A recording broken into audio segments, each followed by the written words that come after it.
नमस्कार। आज हम उड़ीसा के भद्रक से आई एक काफी दुखद खबर पर बात कर रहे हैं। जी। हमारे पास इस पर एक विस्तृत रिपोर्ट है और हम कोशिश करेंगे कि इसमें जो जानकारी है उसकी तह तक जाए और समझें कि असल में हुआ क्या। ये मामला भद्रक ऑटोनोमस कॉलेज की एक फर्स्ट ईयर की छात्रा से जुड़ा है। हाँ। वो कॉलेज के पास ही एक प्राइवेट मेस में रहती थी और वहीं के बाथरूम में उनका शव लटका हुआ मिला। बहुत दुखद। रिपोर्ट ये भी कहती है कि छात्रा अभी रक्षाबंधन की छुट्टी के बाद ही घर से लौटी थी अच्छा। और घटना से ठीक एक दिन पहले वो अपनी क्लास में भी गई थी। मतलब सब कुछ बाहर से तो नॉर्मली लग रहा था। ऊपरी तौर पर तो ऐसा ही लगता है कई बार। फिर उसी रात वो बाथरूम गई और फिर बाहर नहीं निकली। अगली सुबह जब मेस की दूसरी लड़कियों ने देखा कि वो अपने कमरे में नहीं है और बाथरूम अंदर से बंद है तो दरवाजा खटखटाया और जवाब नहीं मिला होगा। हाँ, कोई जवाब नहीं। फिर दरवाजा तोड़ा गया और अंदर छात्रा का शव था।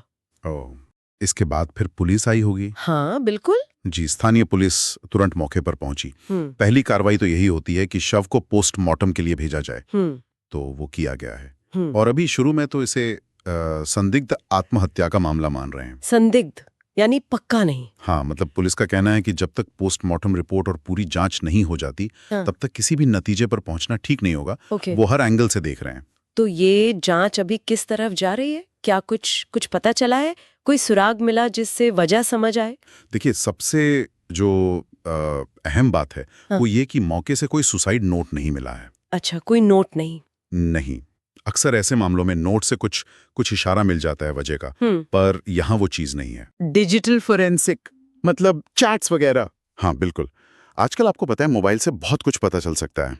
चैट हिस्ट्री है, सोशल मीडिया पर क्या चल रहा था, क्या सर्च किया गया, ये सब जांच का हिस्सा होगा। और मोबाइल के अलावा क्या और भी कुछ देख रही है पुलिस? जी, मेस और आसपास के जो सीसीटीवी कैमरा हैं उनकी फुटेज खंगाली जा रही है। अच्छा। उससे ये पता चलेगा कि आखिरी बार छात्रा कब दिखी, क्या कर रही थी, या कोई बाहर का व्यक्ति तो नहीं आया गया मेस में, कोई भी असामान्य बात।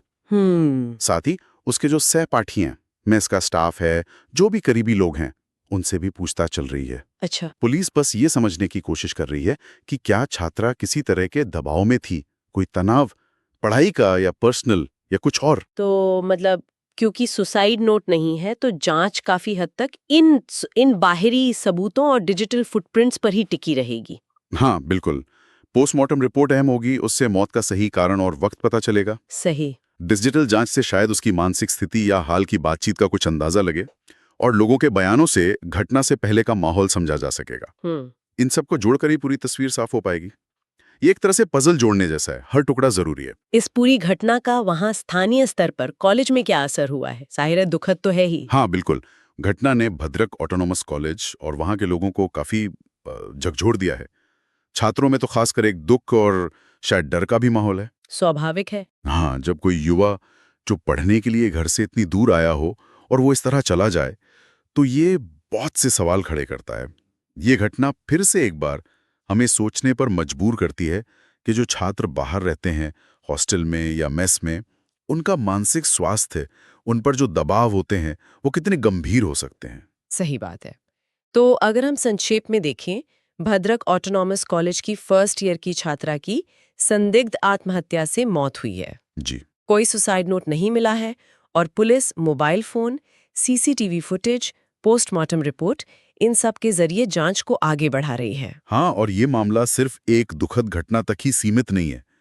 ये उन चुनौतियों को भी सामने लाता है जो आजकल युवा छात्र झेल रहे हैं। ये हमें याद दिलाता है कि मानसिक स्वास्थ्य और एक सपोर्ट सिस्टम कितना जरूरी है, खासकर उन बच्चों के लिए जो अपने परिवार से दूर रह रहे हैं। ये वाकई सोचने वाली बात है और ये सवाल भी उठता है कि जब कोई स्पष्ट कारण या सुसाइड नोट जैसी चीज सामने ना हो और बाहर से सब ठीक दिख रहा हो, तब ऐसी दुखद घटनाओं के पीछे जो अनकहे दबाव होते हैं या जो अंदरूनी संघर्ष चल रहा होता है, उसे समझने के लिए परिवार, शिक्षण संस्थान और समाज के तौर पर हम और क्या कर सकते हैं, इस पर सोचना बहुत जरूरी है। बिल्कुल।